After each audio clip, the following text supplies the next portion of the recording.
தேவி Murugesan software training centre உங்களை அன்புடன் வரவேற்கிறது. இந்த வீடியோவில் டக்ட் சைசிங் எப்படி பண்ணுறதுங்கிறத பார்ப்போம். ஏற்கனவே டக்டிங் இங்கே பண்ணியிருக்கு. ஓகே, சப்ளை டக்ட் மட்டும் நம்ம பண்ணியிருக்கோம். ரிட்டர்ன் டக்ட் நம்ம பண்ணலன்ற இதில் ஓகே டக்ட் சைசிங்கை பற்றி தெரிஞ்சுக்கணும் அப்படிங்கிறதுக்காக பண்ணியிருக்கோம். ஓகேங்களா? ஸோ இங்கே போனோம்னா நமக்கு 3Dயில் போய் பார்த்தோம்னா நமக்கு நிறையா ஃப்ளோர்ஸ் இருக்குது. அதை பற்றி நிறையா வீடியோஸ் நம்ம ஏற்கனவே பார்த்துருக்கோம். ஸோ அதை பற்றி நம்ம இங்கே பேச போகிறது கிடையாது. ஜஸ்ட் இந்த இதை மட்டும் நம்ம சைசிங் பண்ண போகிறோம். சரி, டக்ட் சைசிங் பண்ணும்போது எப்படி பண்ணணும் ஃபர்ஸ்ட்?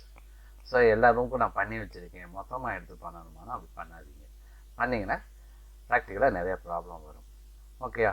ஸோ இப்போ நான் என்ன பண்ண போகிறேன்னா, ஜஸ்ட்டு ஒவ்வொரு ரூமுக்கும் இதுதான் என்னோடய மெக்கானிக்கல் எக்யூப்மெண்ட். இது வரைக்கும் ஏர் டெர்மினலேருந்து மெக்கானிக்கல் எக்யூப்மெண்ட் வரைக்கும் உள்ள டக்ட்ஸை செலக்ட் பண்ணிவிட்டு அதுக்கு நான் என்ன பண்ண போகிறேன்னா டக்ட் சைசிங் பண்ண போகிறேன். ஸோ இப்போ ஃபுல்லாக நான் செலக்ட் பண்ணிக்கிறேன். இது வரைக்கும் நான் செலக்ட் பண்ணிக்கிறேன். செலக்ட் பண்ணோன்னே பார்த்தீங்கன்னா இங்கே ஒரு ஃபில்டரும் ஒன்று எனேபிள் ஆகும்.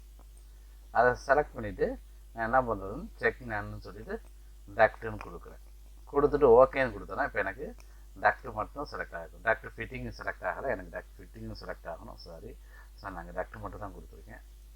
ஓகே, செக் நான்னு சொல்லிட்டு டக்ட் ஃபிட்டிங் கொடுத்துருவோம். So duct fitting okay. டக்டை செலக்ட் பண்ணிங்கன்னாவே இங்கே பார்த்தீங்கன்னா அனலைசிஸ்னு ஒன்று ஓப்பன் ஆகும். அதில் duct for pipe sizing. Okay, என்னென்னா கான்டெக்சுவல் டேபில் டக்ட் சிஸ்டம் இருக்கும். அதில் duct for pipe sizing. So இதை செலக்ட் பண்ணுறேன். செலக்ட் பண்ணோன்னு பார்த்தீங்கன்னா சைசிங் மெத்தட்னு ஒன்று இருக்கும்.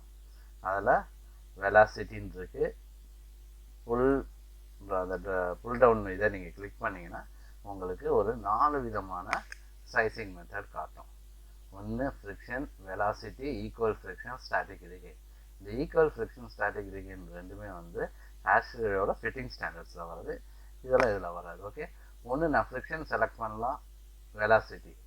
ஓகே பாருங்கள், எய்தர் இங்கே கொண்டா ஒன்லின்னு கொடுத்தேன்னா இங்கே என்ன செலக்ட் பண்ணியிருக்கணும் அது மட்டும் தான் வரும். அண்டுன்னு கொடுத்தேன்னா ஃப்ரிக்ஷன் அண்ட் வெலாசிட்டியை பேஸ் பண்ணி கொடுக்க முடியும். ஆறுன்னு கொடுத்தோன்னா ரெண்டில் ஒன்று அது எடுத்துக்கும். இப்போ இங்கே வெலாசிட்டின்னு கொடுத்தோன்னா ஆட்டோமேட்டிக்காக ஃப்ரிக்ஷன் மாறிக்கும். ஓகேங்களா? இதுக்கு மட்டும் தான் அது எய்தர் ஆர் நம்ம செலக்ட் பண்ண முடியும்.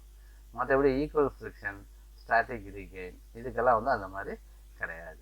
ஓகே, ஈக்குவல் ஃப்ரிக்ஷன்னா என்ன, ஸ்டாட்டிக் ரிகெயின்னா என்னென்னா அது ஹெச்விஎஸ்சி மேனுவல் கால்குலேஷன்ஸ் இருக்கும்.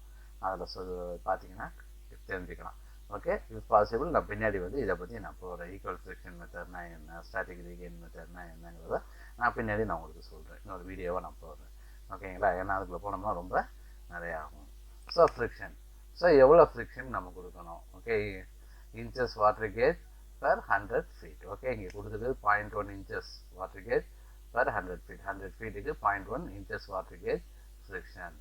அல்லது ஆர்னு கொடுத்தோம்னா velocity 1000 fpm feet per minute. So என்ன வேணுமோ நம்ம இங்கே வேல்யூஸ் நம்ம கொடுத்துக்கலாம். ரைட்டுங்களா? அடுத்து பார்த்தா calculated size only, branch sizing 3 method இருக்குது. Calculated size only, match connector size, larger of connector and calculated. Calculated size only அப்படின்னா என்னன்னா, இப்போ இங்கே போகிற எஃப்இஎம், ஓகே, அதாவது நமக்கு சிஎஃப்எம் எவ்வளோ சிஎஃப்எம் போகுதோ அதை பேஸ் பண்ணி என்ன பண்ணணும்னா கால்குலேட் பண்ணும். கால்குலேட்டட் சைஸ் ஒன்லின்னா அதுதான். ரைட்டா? இங்கே எஃப்இஎம் எவ்வளோ, சாரி சிஎஃப்எம் எவ்வளோ சிஎஃப்எம் ஏர் இங்கே போகுதோ அதை பேஸ் பண்ணி இங்கே டக்ட் சைசிங் பண்ணும். கால்குலேட்டட் சைஸ்னால் இந்த சிஎஃப்எம் பேஸ் பண்ணி பண்ணுறது தான் calculated size only. Match connector அப்படின்னா ஏஹெச்சில் பார்த்தீங்கன்னா அவுட்லெட் கனெக்டர் ஒன்று இருக்கும். அந்த கனெக்டர் சைஸ்க்கு மேட்ச் பண்ணி வரும். சில சமயத்துக்கு பார்த்தீங்கன்னா ஏஹெச்சியோட கனெக்டர் சைஸோட நம்ம கால்குலேட்டட் சைஸ் வந்து அதிகமாக இருக்கும். ஸோ அந்த மாதிரி கேசஸில் 3வது ஆப்ஷன்ஸை நீங்கள் செலக்ட் பண்ணிங்கன்னா எது அதிகமாக இருக்கும் அந்த சைஸை எடுத்துக்கும். ஓகேங்களா?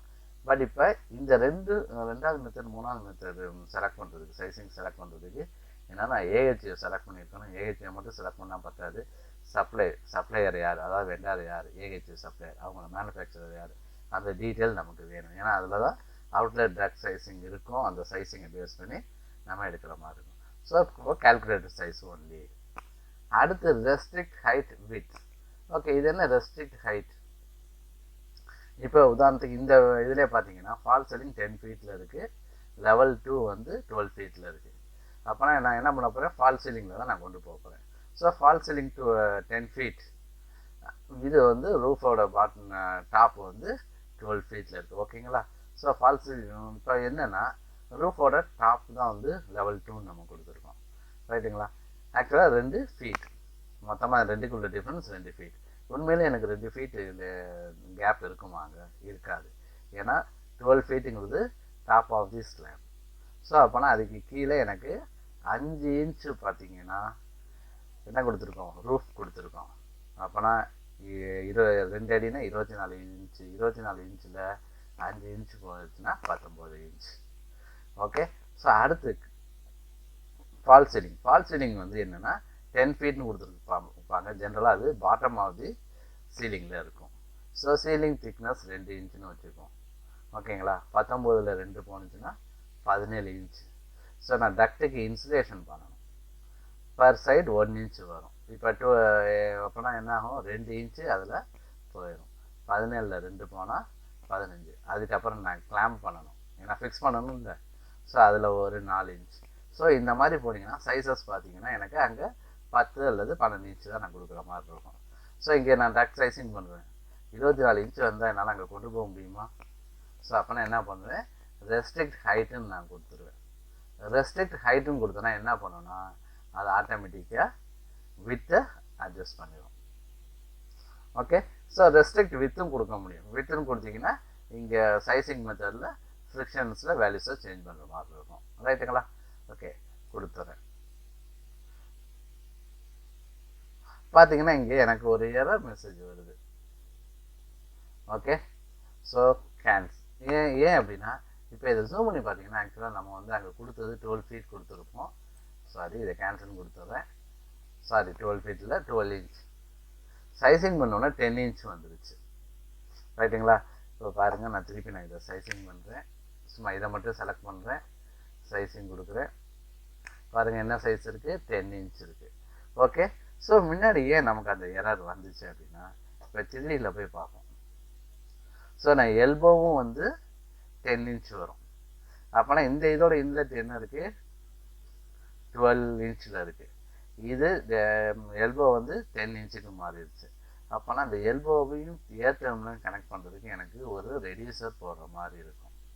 ரைட்டுங்களா? ரெடியூசர் கனெக்ட் பண்ணுறதுக்கு இங்கே ஃபெசிலிட்டிஸ் இருக்கா? இல்லை. அதனால தான் அந்த எரர் வருது. ஸோ அப்போ நீங்கள் டக்ட் சைசிங் பண்ணும்போது செலக்ட் பண்ணும்போது என்ன பண்ணுங்கன்னா இங்கே உள்ள எல்போஸ், ஏர் டெர்மினலோட கனெக்ட் ஆகிருக்க எல்போஸை அவாய்ட் பண்ணிவிட்டு மற்றதெல்லாம் நீங்கள் செலக்ட் பண்ணிக்கணும். ஓகே. அதுக்கு என்னென்னா கண்ட்ரோலை ப்ரெஸ் பண்ணிக்கிட்டே நீங்கள் வந்து லெஃப்ட் கிளிக் பண்ணிங்கன்னா உங்களுக்கு ஆட்டோமேட்டிக்காக எல்லா டக்ட்ஸும் செலக்ட் ஆகும். இப்போ போயிட்டு திருப்பி நம்ம சைசிங் பண்ணுவோம். பாருங்கள், இப்போ சைசிங் ஆகிடுச்சு, எந்த எரரும் இல்லை. பாருங்கள், இந்த இடத்துல என்ன பண்ணியிருக்கேன் பாருங்கள், ஒரு ரெடியூசர் போட்டிருக்கு. ஆனால் முன்னாடி என்ன பண்ணுற மாதிரி இருக்கும், இதுக்கு கீழே ரெடியூசர் போடுற மாதிரி இருந்துச்சு. அதனால் கனெக்ட் பண்ண முடியாது அப்படின்னு சொல்லிடுச்சு. அதான் இந்த எரர் காமிக்கு. ஸோ இதுக்கு தான் என்ன பண்ணுவோம்னா இண்டிவிஜுவலாக செலக்ட் பண்ணி பண்ண சொல்கிறது ஒவ்வொரு ரூமுக்கும். ஏன்னா இந்த மாதிரி நீங்கள் ஃபிட்டிங்ஸை செலக்ட் பண்ணும்போது என்ன ஆகும்னா சைசிங் மாறும்போது ப்ராப்ளம் வரும். ஓகே. இப்போ சைசிங் பண்ணும்போது இன்னொரு முக்கியமாக ஒரு விஷயத்தை கவனிக்கணும். இந்த சைசிங் எதை பேஸ் பண்ணி பண்ணுது அப்படின்னா ஏர் டெர்மினல் உள்ள ஏர் ஃப்ளோவை பேஸ் பண்ணி தான் நமக்கு சைசிங் பண்ணும். ஓகே. இங்கே 500 CFM கொடுத்துருக்கு. அதனால் அந்த 500 CFM பேஸ் பண்ணி நமக்கு வரும். ஸோ அப்போ அந்த ஏர் டெர்மினலில் இங்கே ப்ளேஸ் பண்ணி ஃப்ளோவை பண்ணும்போது நீங்கள் முக்கியமாக ஒரு விஷயத்தை ஞாபகம் வச்சுக்கணும். இந்த ரூமோட CFM எவ்வளோ ஏர் டெர்மினல் வைக்கிறீங்க அதை பேஸ் பண்ணி இதோட ஃப்ளோவை நம்ம இது பண்ணிக்கணும். உதாரணத்துக்கு இங்கே வந்து இதோட ரூமோட CFM வந்து 1000 CFM இருக்குது. 4 ஏர் டெர்மினல் வைக்கிறீங்க அப்படின்னா 1000 / 4 1000ல் 4ஆல் வகுத்திங்கன்னா 250 வரும். அப்போனா இதோட ஃப்ளோவை வந்து 250ன்னு மாற்றினீங்கன்னா தான் டக்ட் சைசிங் பண்ணும்போது அந்த ஃப்ளோவை பேஸ் பண்ணி தான் பண்ணுமே தவிர இந்த ரூமோட CFM பேஸ் பண்ணி பண்ணாது. அதனால் நீங்கள் இங்கே பண்ணும்போது நீங்கள் என்ன பண்ணணும்னா இதோட ஃப்ளோவை 250ன்னு நீங்கள் மாற்றிக்கணும். மாற்றிட்டு பண்ணிங்கன்னா உங்களுக்கு கரெக்டாக ஓரளவுக்கு அக்யூரேட்டாக வரும். ரைட்டுங்களா? ஸோ மீதி அடுத்த வீடியோவில் பார்ப்போம்.